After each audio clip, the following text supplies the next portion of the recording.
Assalamualaikum warahmatullahi wabarakatuh. Alhamdulillahirabbil alamin. Allahumma sholli ala sayyidina Muhammad wa ala ali sayyidina Muhammad.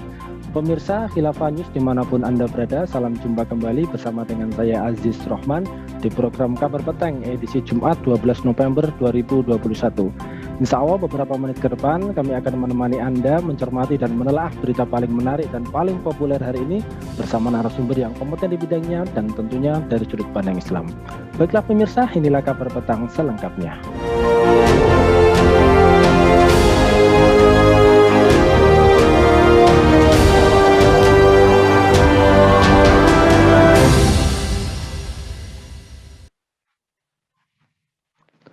Pemirsa, pegiat anti korupsi mendorong Presiden Joko Widodo untuk bersikap atas dugaan konflik kepentingan Menteri Koordinator Bidang Kemaritiman dan Investasi Bapak Luhut Binsar Panjaitan dan Menteri Badan Usaha Milik Negara Erick Thohir pada bisnis tes PCR melalui PT Genomics Solidaritas Indonesia atau GSI. Peneliti senior Pusat Kajian Anti Korupsi PUKAT Universitas Gadjah Mada UGM Zainal Arifin Mukhtar mengatakan lembaga penegak hukum juga harus segera mengusut dugaan ini karena menyangkut kepentingan masyarakat luas. Menurut Zainal, dugaan konflik kepentingan ini tidak hanya bermasalah secara hukum, namun juga menyalahi etika kedua menteri sebagai pembuat kebijakan terkait pandemi. Baik pihak Luhut maupun Erick membantah soal dugaan konflik kepentingan atas bisnis tes PCR itu. Nah, pemirsa, apakah rakyat harus membayar mahal layanan tes PCR? Bagaimanakah peran negara untuk menjaga kesehatan dan pengobatan masyarakat, serta bagaimana pelayanan kesehatan di dalam sistem Islam? Untuk membahasnya, kita terhubung dengan Bung Agung Wisnuwardana dari Direktur Indonesia Justice Monitor. Kita sapa dulu beliau. Assalamualaikum warahmatullahi wabarakatuh, Bung Agung. Waalaikumsalam warahmatullahi wabarakatuh, Mas. Baik, Bung, ini sehat, Bung Agung? Alhamdulillah, sehat walafiat. Alhamdulillah. Alhamdulillah. Baik, Bung, ini mencermati terkait dengan pemberitaan PCR yang cukup viral ya beberapa pekan terakhir ini. Nah, pekan ini ya, atau beberapa pekan ini juga ruang publik diwarnai dengan perbincangan seputar bisnis PCR ya. Tudingan dialamatkan sejumlah nama tokoh dan pengusaha besar yang disebut-sebut ikut di dalam bisnis tersebut. Bahkan nama Menko Kemaritiman dan Investasi Luhut Binsar Panjaitan ini juga turut diperbincangkan. Nah, menanggapi terkait dengan hal ini, apa ini respon Anda ini, Bung Agung? Ya, diskusi atau polemik tentang hal ini kan sudah beberapa minggu terakhir ini terjadi ya. Dan ramai karena ada dua menteri yang diduga memiliki konflik kepentingan ya. Di dalamnya ada Pak Luhut Binsar Panjaitan dan Erick Thohir di dalam PT GSI.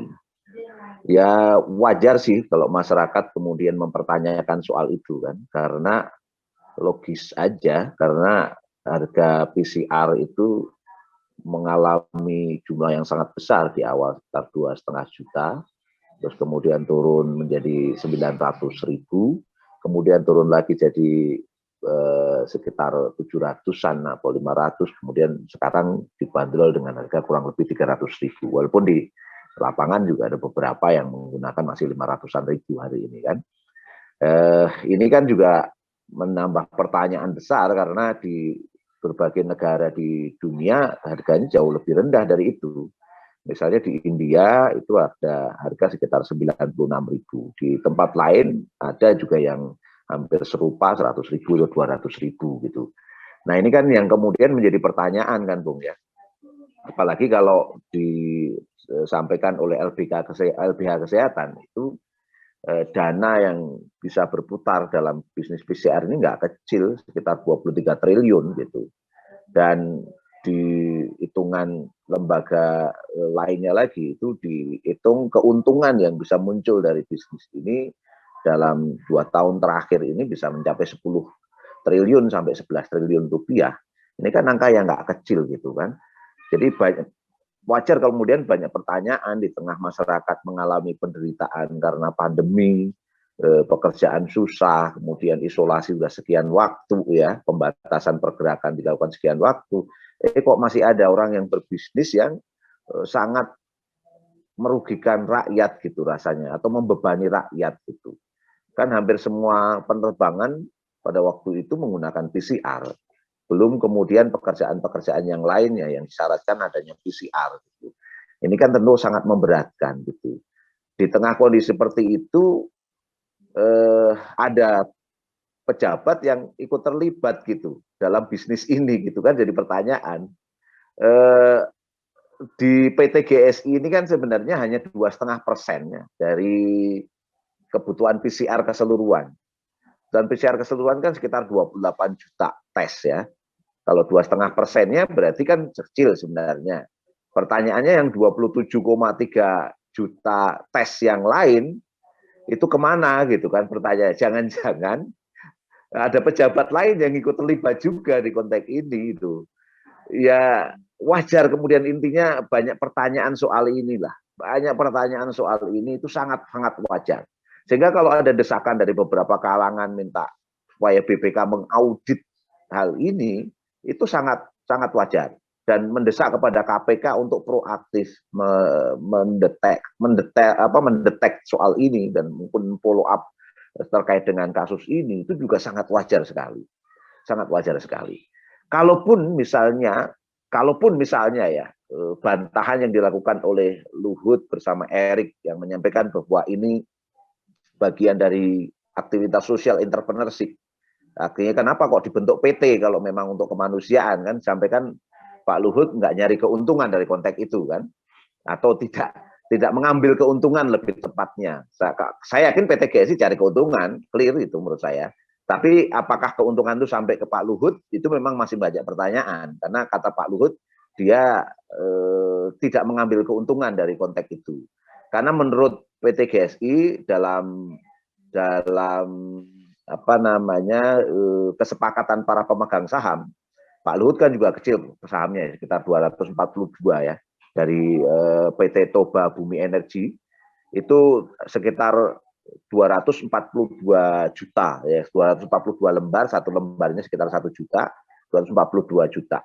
Kemudian dari Yayasan Kemanusiaan Adaro yang di dalamnya ada dari Baldi Thohir, kakaknya dari Erick Thohir, itu sekitar 400 sekian lembar, jadi sekitar 400 jutaan juga. Itu jumlahnya angka yang kecil sebenarnya dalam konteks PT GSI ya. Nah, kalaupun misalnya PT GSI ini disetting sebagai social entrepreneurship, dia mencoba berbisnis, tapi nanti keuntungan bisnis itu disepakati di sana 51%-nya itu digunakan untuk kemanusiaan. Pertanyaannya gini, yang 45% kemana? Gitu kan? Tetap untung kan? Kan disepakati di situ 51%-nya untuk kemanusiaan. Oke. Tapi ini kan harus diaudit juga kan? Harus diaudit juga. Berarti 49%-nya kemana pertanyaannya? Apakah nggak diambil? Kalau sekarang misalnya belum Pak Luhut mengatakan dia nggak mengambil keuntungan dari situ, oke, pertanyaannya kan 49% kemana? Yang menjadi pertanyaan besarnya adalah apakah etis dalam konteks kekinian, apakah etis orang yang memiliki kebijakan di bidang pandemi, yaitu Pak Luhut Binsar Panjaitan, kemudian memiliki bisnis di bidang yang terkait dengan pandemi. Inilah yang kemudian menjadi pertanyaan dalam konteks konflik kepentingan gitu. Termasuk juga Pak Erick Thohir gitu. Karena adiknya ada kakaknya ada di situ dan Pak Erick Thohir dulu juga pernah ada di Adaro gitu. Itu yang kemudian menjadi pertanyaan publik sangat besar sekali. Sangat wajar menurut saya dan terlepas sekali lagi apakah itu digunakan untuk hal yang benar, sekali lagi keberadaan seorang regulator ada dalam eksekutor itu menjadi sebuah pertanyaan besar. Dan menurut saya ini hal yang menyalahi baik mungkin perdata, mungkin juga pidana. Kalaupun perdata itu sudah bisa pada posisi Pak Luhut, Pak Erick harus mengundurkan diri atau Pak Jokowi harus berani mengatakan Anda mundur, Anda berhenti sebagai menteri gitu. Karena ini saya pikir etika yang sangat jauh dari konteks yang sebaiknya. Terlepas sekali lagi apakah benar atau tidak mengambil keuntungan dari konteks itu. Gitu Bung, tanggapan saya untuk awal ini. Ya baik Bung, ini kemudian kalau kita melihat ya di pemberitaan yang sudah beredar ini kan diberitakan bahwa harga PCR ini saat ini sudah kembali diturunkan ya. Padahal di awal-awal pandemi dulu ya, jasa tes ini sangat mahal. Nah, betulkah harga alat tes tersebut ini memang mahal, dan mengapa rakyat harus membayar mahal untuk layanan tes PCR, dan kira-kira apa ini penyebabnya, ini kok bisa sebegitu mahal ini harga untuk tes PCR-nya? Pertama ya, saya tertarik dengan ungkapan Aiman Wicaksono yang menulis di Kompas beberapa waktu yang lalu dari data yang disampaikan oleh gabungan pengusaha alat-alat kesehatan. Itu disampaikan begini ternyata, bahwa harga tes PCR itu ditentukan oleh dua komponen utama, yaitu mesin PCR-nya itu dan reagennya. Ya. Sekali lagi konteksnya adalah ada di mesinnya dan reagennya. Nah, diungkapkan oleh gabungan yang disampaikan oleh Aiman, data dari gabungan pengusaha alat-alat kesehatan itu, bahwa mesin itu memang ratusan juta harganya. Tapi ini bisa jangka panjang kan, namanya mesin kan bisa jangka panjang. Paling nanti dihitungnya di aspek penyusutan dari alat aset yang ada pada mesin itu. Kemudian yang kedua regen. Nah, regen itu juga sangat murah sekali, dihitung antara penyusutan dan regen itu bisa hanya Rp10.000. HPP-nya Rp10.000. Terus kemudian di beberapa data yang lain disampaikan agak mahal, regennya itu katanya Rp13.000. Regennya Rp13.000. Oke lah, anggap saya Rp13.000, kemudian biaya mesin dengan penyusutannya anggap saja berapa lah, Rp2.000 atau berapa. Mentok-mentok lah, mungkin di harga Rp20.000. Nah, ini yang menurut saya sangat aneh sekali, 20.000 di harga dengan, anggap saya di harga 100.000 aja juga aneh. Di harga 300.000 sangat untung. Di harga 2,5 juta, bisa nggak? Oke lah, anggap saja kalau ini basisnya bisnis ya. Anggap saja kalau ini basisnya bisnis tes ini, di awal mungkin sangat sulit mencari regen atau mencari semacam alat-alat untuk PCR itu. Karena di awal pandemi kan memang tidak semua orang bisa punya akses terhadap alat itu kan. Anggap saja begitu. Nah, kalaulah kemudian tidak ada waktu itu atau kurang, harganya mungkin mahal ya. Harganya mungkin mahal, tapi semahal-mahalnya tentu tidak sampai 2,5 juta seperti itu. Gitu. Itulah yang saya bayangkan tentang harga ya, Bung ya. Saya nggak punya data khusus kecuali data-data yang disampaikan oleh mereka-mereka yang kompeten di bidangnya, dan itulah yang diungkap oleh Aiman Wicaksono di dalam satu tulisannya di harian Kompas beberapa waktu yang lalu. Jadi ya, banyak sekali pertanyaan tentunya terkait dengan harga ini, sehingga wajar kemudian kalau banyak orang bertanya soal ini. Terlepas apakah ini, yang jelas ini bisnis, clear. Yang jelas ini bisnis, clear. Tapi apakah bisnis itu digunakan untuk kemanusiaan, yang tadi saya sampaikan sebagai social entrepreneurship, berbisnis untuk kemanusiaan, itu yang harus dicek betul. Apakah betul bahwa bisnis itu untuk kemanusiaan? Rasanya kok ada sesuatu yang janggal di konteks itu menurut saya. Ada yang janggal di konteks itu. Memang pemain di GSI itu adalah pemain-pemain batu bara yang besar-besar. Ada selain Toba Energi, ada juga Adaro tadi, ada Indika, dan beberapa pemain batu bara besar.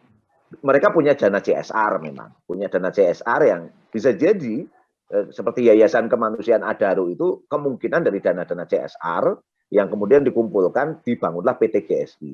Oke, kalau memang seperti itu yang terjadi, tetapi ini harus clear betul secara tata kelola, clear betul secara penggunaan anggaran. Dan yang paling penting untuk ditanyakan, apakah layak di tengah pandemi seperti ini masih ada bisnis terkait dengan kesehatan di konteks pandemi? Itu sesuatu yang tentu harus kita pertanyakan sangat besar sekali menurut saya. Bisnis tengah pandemi itu apakah layak dilakukan oleh pejabat termasuk oleh kebijakan negeri ini? Itu pertanyaan sangat besar yang harus dijawab di forum kita ini. Gitu, Bung. Ya, baik Bung. Ini menarik ya kalau kita melihat terkait dengan kasus PCR ini, apalagi ini juga menyangkut dua menteri dari Presiden Jokowi. Nah, kalau melihat terkait dengan hal tersebut ini, menurut Anda apakah sudah tepat ini tindakan yang telah dilakukan oleh Presiden Jokowi untuk dalam tanda kutip ya mengingatkan atau mungkin menertibkan ini dua menterinya yang tersandung kasus PCR ini?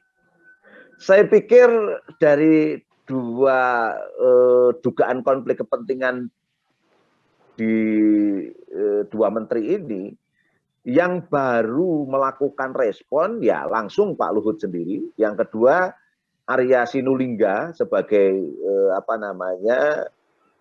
bagian dari wakil menteri ya, wakil menteri BUMN, kemudian Seto yang banyak terlibat di PTGSI. Itu saja yang memberikan respon. Sementara pemangku kebijakan yang seharusnya sangat responsif terhadap hal ini hampir tidak ada respon sama sekali. Pak Jokowi dalam konteks ini, BPK dalam konteks ini, bahkan BPK sendiri tidak kemudian memberikan semacam respon terhadap apa yang menjadi kegundahan publik, termasuk KPK. KPK kemarin kan coba didemo oleh mahasiswa, tapi KPK sendiri hanya mengatakan kami akan tidak lanjuti. Sebatas itu aja. Seharusnya ini sudah di depan mata. Tingkat kepercayaan publik sudah sangat rendah sekali. Seharusnya ini pergerakan sangat cepat untuk merespon konteks ini. Kalau bahasa saya sih, harusnya sudah dipecat dua menteri itu menurut saya. Karena terlepas apakah itu untuk ada bisnis atau untuk kemanusiaan, yang clear ada semacam konflik kepentingan di konteks itu, ada regulator yang sebagai eksekutor. Seharusnya kalau mau ya dia nyumbang saja. Dari perusahaan yang dia miliki dia nyumbang saja begitu, dan dia nggak membangun bisnis tersendiri dari konteks itu. Ini yang menjadi pertanyaan besar. Sehingga vestige of interest inilah yang menurut saya sudah sewajarnya Pak Jokowi langsung menetapkan pemecatan terhadap dua menteri itu. Itu seharusnya menurut saya. Itu udah clear. Wah, nanti nggak ada orang lain yang bisa mengisi banyak anak negeri ini yang punya kemampuan lebih untuk menggantikan mereka. Gitu Bung, Kang Bapak saya. Jadi Pak Jokowi masih sangat, mungkin bukan sangat kecil responnya, hampir tidak ada respon terkait dengan ketidakpercayaan publik yang sudah sangat membesar ini. Bahkan ini sudah menjadi opini publik yang di tengah-tengah masyarakat, menjadi polemik di mana-mana. 2 minggu terakhir inilah menurut saya, 2 minggu terakhir ini, tapi hampir tidak ada respon dari Pak Jokowi sendiri. Ini yang sangat disayangkan menurut saya. Gitu Bung. Ya, baik, lantas kemudian ini menurut pandangan Anda ini, jika memang pengelolaannya dari negara di dalam melayani kesehatan masyarakat, ini seharusnya bagaimana ini? Seharusnya bagaimana peran negara untuk menjaga kesehatan dan juga pengobatan masyarakatnya ini? Ya, ini kan kalau saya katakan sebagai pelayanan publik ya, kesehatan itu bagian dari pelayanan publik. Seharusnya dalam konteks kesehatan itu tidak ada bisnis sekecil apapun. Karena bagian dari pelayanan publik. Apakah itu dari awal kita anggap saja pandemi COVID ya. Dari mulai tes PCR-nya, dari mulai mungkin karantinanya, dari mungkin nanti pemenuhan kebutuhan selama masyarakat sakit gitu ya, karena mereka tidak bisa memberikan mencari pekerjaan, mencari penghidupan di tengah-tengah kondisi pandemi misalnya, itu semua bagian dari pelayanan publik yang seharusnya tidak boleh dibisniskan dari konteks ini. Ini yang sangat disayangkan. Inilah kesalahan tata kelola yang luar biasa. Ya, ini persoalan karena memang sejak dari awal kesehatan ini sudah jadi komoditas, Bung.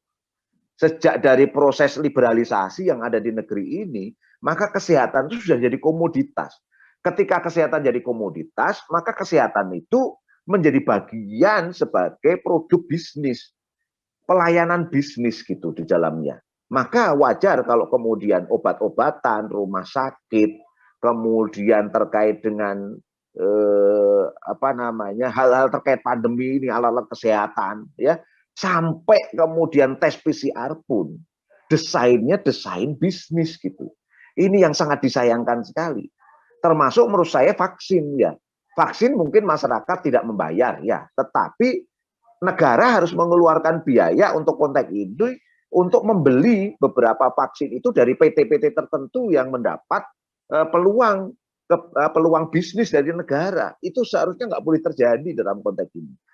Kalau bahasa saya, kesehatan itu harusnya dilayani secara gratis untuk masyarakat.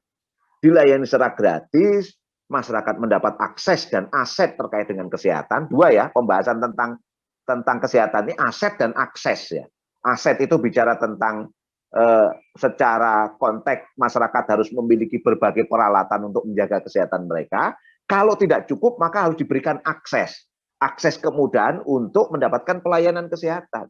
Dua-duanya harus diberikan kepada masyarakat. Kalau dua ini nggak diberikan pada masyarakat, maka akan muncul kerentanan, Bu.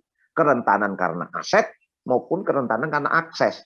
Kerentanan karena aset kenapa? Tidak punya dana, dia akhirnya nggak melakukan tes. Kayak kasus kemarin waktu pandemi COVID-19 besar-besarnya. Pertanyaannya berapa masyarakat yang akhirnya tes? Mungkin sangat sedikit sekali. Kayak gunung es yang tes mungkin sebagian, yang lain enggak. Kenapa enggak tes? Bayar mahal, Bung. Itu yang bikin masyarakat enggak mau tes. Pengennya tes supaya tahu dia kena atau enggak kan gitu ya. Tapi kenapa enggak mau tes? Mahal. Gimana orang mau? Ya, mahal sekali. Waktu itu ketika besar-besarnya pandemi ya, itu harganya sudah mencapai 900 sampai 1 juta. Ya gimana masyarakat mau? Itu kalau kerentanan aset ya. Akses itu berarti pelayanan untuk mendapatkan pelayanan yang lebih. Itu masyarakat ya hampir takut untuk bisa mendapatkan pelayanan lebih ke rumah sakit. Kenapa? Karena ketika ke rumah sakit dia mahal, termasuk di daerah 3T misalnya ya, terluar, tertinggal di konteks Indonesia. Ini sulit sekali akses, belum kebutuhan tenaga kesehatan kita yang masih sangat kurang. Ini semua akan menimbulkan kerentanan di tengah masyarakat. Nah, seharusnya disinilah posisi negara harus benar-benar hadir untuk memberikan pelayanan dalam konteks kesehatan ini. Dalam bentuk seperti apa?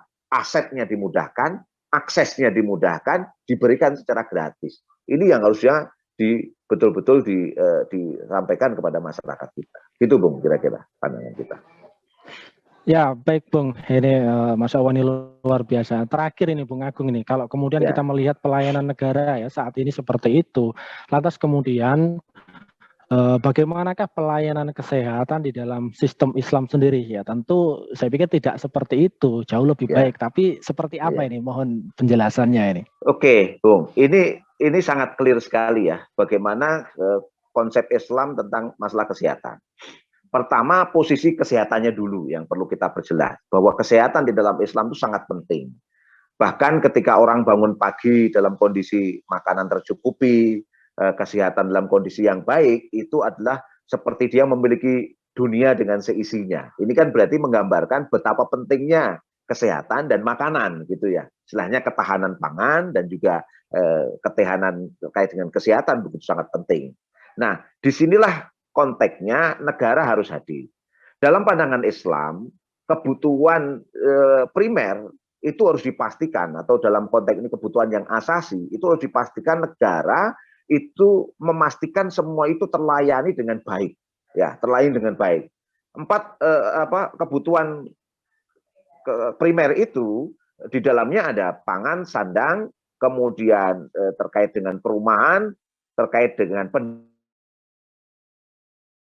kesehatan dan keamanan. Artinya kesehatan itu menjadi salah satu kebutuhan asasi yang harus dipastikan oleh negara semua terlayani dengan baik. Dalam pandangan Islam harus gratis dalam konteks ini, gratis.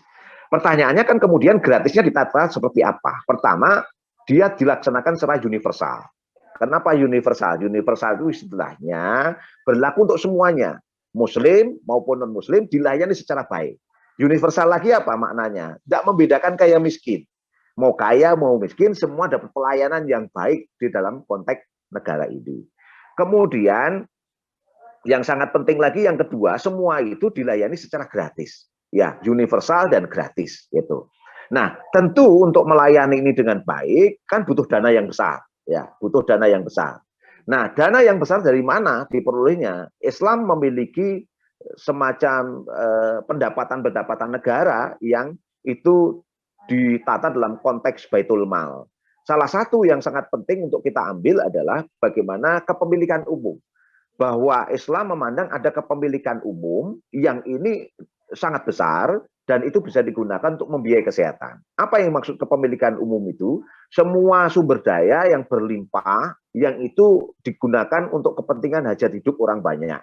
Di dalamnya ada alma, ada air, di dalam sumber daya air, wal kala, padang pengembaraan termasuk sumber daya alam yang jumlahnya sangat melimpah, anar, energi, termasuk dalamnya minyak bumi, batu bara, nikel, dan lain sebagainya, yang ini bisa memberikan akumulasinya menjadi milik umum. Milik umum itu muslim maupun non-muslim. Dan ini ketika diakumulasi, maka dia akan memiliki anggaran yang sangat besar. Jumlah anggaran yang sangat besar itu bisa digunakan untuk membiayai kesehatan masyarakat Indonesia dengan excellent, dengan sangat bagus, dan ini akan bisa betul-betul memberikan pelayanan baik, aset maupun akses kepada masyarakat kita, muslim maupun non-muslim. Nah, sahabatku sekalian, ada titik kritis di kita sekarang ini, di mana kepemilikan umum itu yang kemudian dimiliki oleh pribadi. Itu persoalan sehingga negeri ini nggak punya anggaran. Ketika nggak punya anggaran, maka dia nggak bisa memberikan pelayanan kesehatan yang baik. Di dalam Islam, semuanya akan dilakukan secara komprehensif. Syariah Islam di konteks kesehatan sangat terkait dengan syariah Islam di konteks ekonomi. Ketika ini sempurna dilaksanakan, maka aset maupun akses kesehatan akan terlayani dengan baik dan excellent, bukan hanya baik, tapi excellent kepada masyarakat, sehingga masyarakat betul-betul bisa memenuhi kebutuhan kesehatannya dengan baik secara universal, muslim maupun non-muslim. Begitu, Bung, tanggapan saya. Baik, Bung Agung Wisnuwardana, Masya Allah, ini luar biasa ini. Terima kasih atas pencerahannya ini, Bung Agung, dan juga terima kasih atas kesempatannya bisa hadir di Kabar Petang pada edisi kali ini. Semoga Anda dan keluarga senantiasa sehat selalu dalam lindungan Allah Subhanahu wa Ta'ala. Assalamualaikum, Bung Agung Wisnuwardana. Waalaikumsalam warahmatullahi wabarakatuh. Baik pemirsa, demikianlah Kabar Petang pada edisi kali ini. Semoga Anda mendapatkan banyak manfaat dari acara kami. Jangan lupa saksikan besok di jam dan channel yang sama. Dan jangan lupa juga like, comment, share, subscribe, serta klik tekan tombol loncengnya agar tidak ketinggalan update terbaru dari Khilafah News. Karena disinilah Anda akan mendapatkan informasi aktual terpopuler dan tentunya dari sudut pandang Islam. Akhirnya saya Aziz Rahman beserta seluruh kru yang bertugas undur diri. Assalamualaikum warahmatullahi wabarakatuh.